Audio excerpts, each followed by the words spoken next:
Ang programang inyong matutunghayan ay kailangan ng patnubay at gabay ng mga tsismusang kapitbahay upang kwento ay humaba at may ekstra dagdag pa. Breaking news! Babaeng umutot, may kasamang ipot.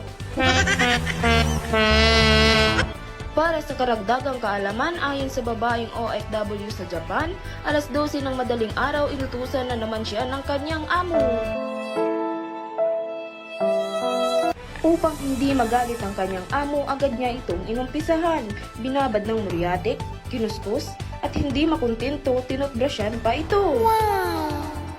Makalipas ang ilang minuto, binalawan, binuhusan ng tubig. Hindi ko alam kung tama ba ang sinasabi ko. Nagmap ng ilalim ng lababo dahil tubig tumagas. Tingnan ang resulta ng lababo. Alam ko sa paningin nyo walang pinagbago. Hindi nyo alam sadyang ganyan ang kanyang tunay na kulay. Makulay ang buhay sa tsismusang kapitbahay. At babaeng OFW sa Japan may nakalimutan. Gripo hindi pa natutbrusyan kaya agad niya itong binalikan.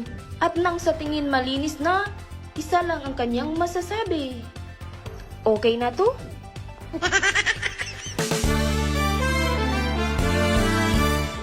At sa uulitin, ako ang inyong balita girl, maghahatid sa inyo ng walang halong katotohanan na chika, kung di puro kalukuhan.